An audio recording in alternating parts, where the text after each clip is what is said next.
مزمل یاسین و مدثر طه، کیا کیا نئے القاب سے مولا نے پکارا۔ الحمدللہ رب العالمین والصلاة والسلام علی سید المرسلین وعلی آلہ وصحبہ اجمعین، اما بعد۔ محترم سامعین کرام، پردہ نشین خواتین اسلام، وقت بہت زیادہ گزر چکا ہے، نیند کا غلبہ آپ سبوں پہ طاری ہے، لیکن مجبوری یہ ہے کہ مجھے ایسا عہدہ ملا کہ سب سے اخیر میں مجھے جلنا پڑ رہا ہے، اور میں کہوں کیا، بہت سارے موضوعات پر ہمارے عزیز بچوں نے اپنا اپنا بیان دیا، اب تو میں کسی کا نقل ہی کر سکتا ہوں،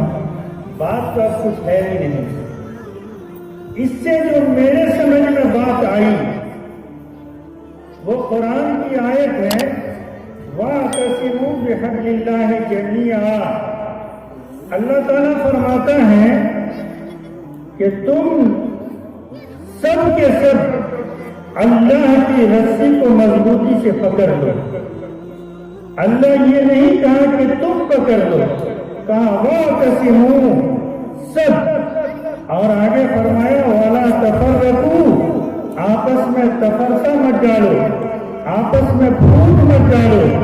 مجھے ایک شاعرہ ہے سبا بلرام پوری، اس کا شعر یاد آ گیا، پرامن زندگی کی حمایت کیا کرو،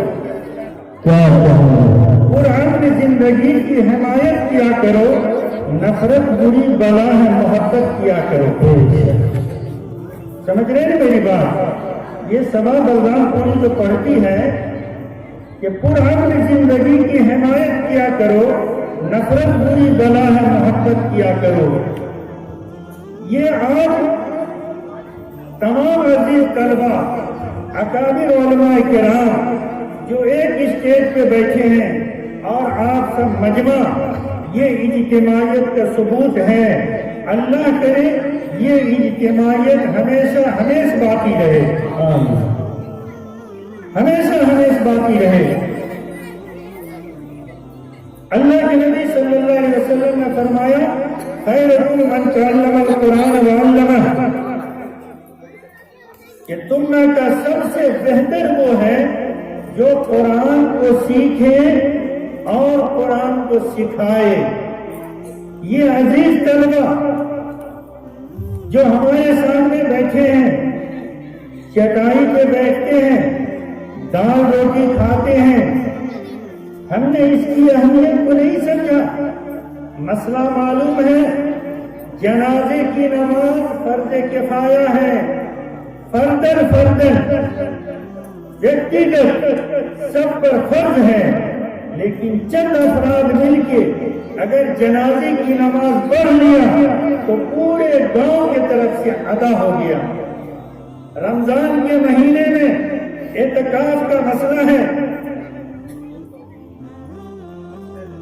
رمضان کے مہینے میں اعتکاف کا مسئلہ ہے، چند افراد سب کے اوپر الگ الگ سنت مؤکدہ ہے۔ آخری عشرے میں اعتکاف کرنا، چند لوگ اگر بیٹھ گئے مسجد میں سب کے طرف سے ادا ہو گیا، یہ مسئلہ تو معلوم ہے۔ یہ بھی مسئلہ ہے اگر کسی محلے میں، اگر کسی آبادی میں، اگر کسی گاؤں میں کوئی حافظ نہیں ہے، کوئی عالم نہیں ہے، پورے کے پورے گاؤں گنہگار ہوں گے۔ کرم ہے، مہربانی ہے ان بچوں کی کہ چند بچے مل کر حافظ اور عالم بن کر پورے گاؤں کی طرف سے کفارہ ادا کر رہے ہیں، یہ ان کی مہربانی ہے۔ اگر یہ حافظ نہیں بنیں گے، اگر یہ عالم نہیں بنیں گے، ہم سب کے سب گنہگار ہوں گے۔ اس لیے ان کی قدر کیجیے، یہ دین کی بقا کا ذریعہ ہے۔ نماز کون پڑھائے گا، نکاح کون پڑھائے گا، مسئلہ کون بتائے گا؟ گوگل سے نہیں ہو سکتا، فیس بک سے نہیں ہو سکتا۔ غور نہیں کرتے، ہندوستان میں 2G 3G 4G 5G تک چلا، لیکن نکاح کے مجلس میں حافظی کا نیٹ ورک چلے گا، 4G 5G نہیں چلے گا۔ غور کیا نا کبھی؟ ان بچوں کی قدر کیجیے۔ اور میں عزیز طلبہ، میں آپ سے گزارش کرتا ہوں، آپ کو ہمت نہیں ہارنا ہے۔ گرتے ہیں سوار ہی میدان جنگ میں، وہ طفل کیا لڑے تو گھٹنوں کے بل چلے۔ آپ محنت کیجیے، آپ جاری رکھیے۔ شیخ سعدی رحمت اللہ علیہ پڑھتے پڑھتے عاجز آ گئے، زبان پہ بات نہیں آتی تھی، مدرسہ چھوڑ کے جا رہے تھے، پیاس لگی، دوپہر کا وقت تھا، ایک کنویں پہ پانی پینے گئے، ایک عورت پانی بھر رہی تھی اور اس رسی کی رگڑ سے کنویں کے لہرے پہ رسی کے رگڑ کا نشان پڑ گیا تھا۔ شیخ سعدی نے سوچا کہ ارے جب ایک رسی کی رگڑ سے اینٹ اور پتھر پہ نشان پڑ سکتا ہے اور اس کی رگڑ سے یہ گھس سکتی ہے، میں محنت کروں گا، میری زبان پہ بھی بات آ سکتی ہے۔ پھر دوبارہ لوٹ کر گئے، مدرسے میں پڑھا سمرقند میں تو گلشتہ بوسہ جیسی کتاب لکھ دیا۔ میں عزیز بچوں سے گزارش کروں گا، آپ ہمت نہ ہاریں، آپ پڑھتے رہیں، آپ اس گاؤں کے کلی ہے کلی، اس کو سینچنا یہ ہم گاؤں والے کی ذمہ داری ہے۔ ان کو حقیر نہ سمجھیں، ان کو گھٹیا نہ سمجھیں۔ جو لوگ قصبہ گئے ہوں گے، مولانا احمد نصر بنارسی صاحب اللہ ان کے عمر کو دراز کرے، انہوں نے کیا فرمایا کہ جو علماء کی تحقیر کرتا ہے اس کا ایمان خطرے میں ہے، بلکہ انہوں نے کہا کہ کفر ہے۔ مولانا عبدالرشید گنگوہی رحمۃ اللہ علیہ نے فرمایا کہ جو علماء اور حفاظ کی تحقیر کرتا ہے، مرنے کے بعد اس کی قبر کو دیکھ لینا، اس کا چہرہ قبلے سے پھر جائے گا۔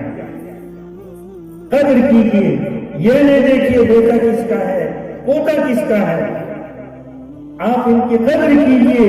یہ دین کی تعلیم کوئی معمولی چیز نہیں ہے۔ میں مبارکباد دیتا ہوں ان کے والدین کو، اسکول میں نہیں تعلیم دلایا، دین کی تعلیم دلایا، دین کی طرف لگایا، وہ اپنی آخرت کو سنوار رہے ہیں۔ مگر میرے کہنے کا یہ مطلب نہیں کہ مدرسے میں پڑھیے، امام ہی بنیے، مدرسے کے مدرس ہی بنیے، سراسر غلط ہے۔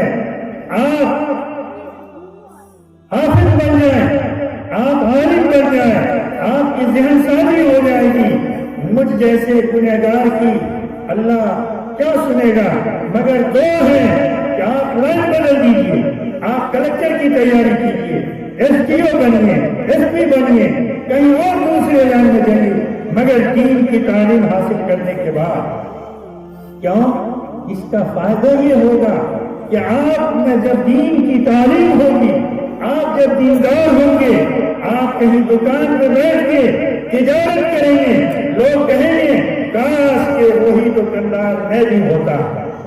عزیز بچوں، آپ جوان ہوں گے، آپ کے والدین کو میں میسج دے رہا ہوں، آپ کی شادی اس ڈھنگ سے ہو کہ ہر عورت یہ دعا کرنے پہ مجبور ہو جائے کاش کہ میرا داماد بھی ایسا ہی ہوتا۔ دیکھنے بچوں چہرے پہ مسکراہٹ داماد کے نام پر ہے نا۔ تو آپ یہ حوصلہ لے کے چلیے، آپ کا دیکھا دیکھی میں کیا کہہ سکتا ہوں، آپ ہی کے اس سے میں بھی نکل کے آیا ہوں۔ آپ سے اخیر میں گزارش ہے، آپ برا مہربانی اپنی پہچان کو مت چھوڑیں۔ گاؤں میں بچے آتے ہیں، سارے میرے عزیز ہیں، میں سب کو اپنا سمجھتا ہوں، چاہے مجھ کو کوئی غیر سمجھے، اپنا تو کام ہے، جلاتے چلے چراغ، رستے میں کسی دوست یا دشمن کا گھر بھی نہیں، کوئی مطلب نہیں ہے۔ لیکن عزیز بچوں، آپ اپنی پہچان آپ کے سر پہ جو بھی رہنی چاہیے، آپ راستے میں موبائل سے بات مت کریں، آپ ضروری بات کریں گے، لوگوں پہ غلط اثر جائے، آپ بڑوں سے جڑ کے رہیے، اکابر علماء کرام جو ہمارے گاؤں میں ہیں ان سے رابطہ رکھیے. اسی مقصد کے تحت آپ یہ نہ سمجھیے ہم فلاں کا بیٹا، فلاں کا خاندان، فلاں گوتیا. آپ کی صرف اور صرف ایک برادری ہے، آپ مولوی برادری. آپ اپنی برادری میں ملت رکھیے. وَاعْتَصِمُوا بِحَبْلِ اللَّهِ جَمِيعًا. نماز میں، روزے میں، مشورے میں، ساری چیزوں میں اجتماعیت کو لے کے چلیے. وَلَا تَفَرَّقُوا. اور آپس میں تفرقہ مت ڈالیے. سبا بلرام پوری کا پہلا شعر، پرامن زندگی کی حمایت کیا کرو، نفرت بری بلا ہے، محبت کیا کرو. دوسرا مصرع اس کا وہ ہے جو آپ لوگوں کے لیے ہے. میں آج تم کو ایک بات بتاتی ہوں کام کی. سبا بلرام پوری لڑکی ہے اس لیے اسی کا جملہ نقل کر رہے ہیں، ورنہ ہونا چاہیے کرتا ہوں. اس نے کہا میں آج تم کو ایک بات بتاتی ہوں کام کی. عزت جو چاہتے ہو تو عزت کیا کرو. اگر ہم چاہیں کہ مجھ سے کوئی سلام کرے تو سلام کا پہل مجھ کو کرنا ہوگا. اگر میں چاہتا ہوں مجھے کوئی کرسی دے تو مجھے کسی کے لیے کرسی چھوڑنا ہوگا. اگر میں چاہتا ہوں مجھے کوئی بڑا مانے تو اس سے پہلے مجھے کسی کو بڑا ماننا ہوگا. یہ عزیز بچوں آپ برا نہ سمجھیں، یہ آپ کے کام کی باتیں ہیں. آپ کچھ بھی ہیں، کچھ بھی ہیں. یہ گاؤں کے آپ پھول ہیں. اس گاؤں والے کی ذمہ داری ہے آپ کو سیکھنا. آپ ایسا چلیں آپ کو دیکھ کر آپ کے پیچھے اور والدین اپنے بچوں کو دین کی طرف لگائیں. آپ کا کھانا، آپ کا رہنا سہنا، آپ کا اخلاق، آپ کی بات چیت اس ڈھنگ سے ہو کہ لوگ اس دینی علم کی طرف کھنچ کے چلے آئیں. آپ کے اندر وہ جذبہ ہونا چاہیے اور وہ باتیں ہونی چاہیے. اسی مقصد کے تحت اس انجمن کا قیام ہوا. انہی لوگوں کی بات نقل کر رہا ہوں جس کا نام ہے انجمن اتحاد طلبہ، کہ طالب علموں میں اتحاد کی ایک انجمن. اس سال پہلی دفعہ اس کا قیام ہوا، یہ پروگرام ہوا. آپ مرحبا، مبارکباد. اور کیا کہتے ہیں آپ لوگ؟ آئی لو یو. میرے طرف سے آئی لو یو. آپ لوگ محبت کے لائق ہیں. اتنی بڑی رات میں پیچھے ماں اور بہنیں بچوں کو چھوڑ کر، پوری ماں کو چھوڑ کر بیٹھی ہیں مجمع میں. آپ سب بیٹھے ہیں صرف اس بنا پر کہ دینی تعلیمی بیداری کانفرنس کی محبت میں انشاءاللہ آپ کا ساتھ رہا. آپ اگر مدد کرتے رہیں، آپ کی طرف سے ہمت افزائی ہوئی تو ہر سال انشاءاللہ یہ قائم ہوتا رہے گا انشاءاللہ. اور میں کارکنان سے میں تو کچھ نہیں ہوں، لیکن ان لوگوں سے گزارش کرتا ہوں اس میں اگلے سال ایک جملہ بڑھا دینا ہے. دینی تعلیمی یا دینی بیداری کانفرنس و اصلاح معاشرہ، یہ بڑھا دینا ہے. معاشرے کی اصلاح ان مولویوں سے جتنی ہو سکتی ہے ہم سے نہیں ہو سکتی، ہم سے نہیں ہو سکتی. ان کا لباس، ان کا کھانا، ان کی شادی، ان کے ماں باپ کے ساتھ اچھا برتاؤ جو یہاں سے میسج جائے گا وہ ہم سے نہیں جا سکتا. اس لیے اصلاح معاشرہ اور ہر سال یہ پروگرام ہوگا.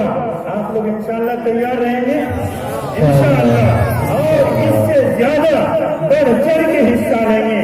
آپ لوگوں نے بہت بہت بہت قربانی دی ہے، پیسے سے بھی، وقت سے بھی، ساری چیزوں سے. میں کتنا شکر گزاری ادا کروں آپ کا، بہت بہت شکریہ. اخیر میں اب جن بچوں نے یہ پروگرام کو قائم کیا انہی کا سب کچھ ہے. ان کے لیے کچھ انعامات کا انتظام ہے. کتاب ہے، مسائل کی کاپیاں ہیں، وہ سب کو دیا جائے گا. اس کے بعد مختصر دعا ہوگی.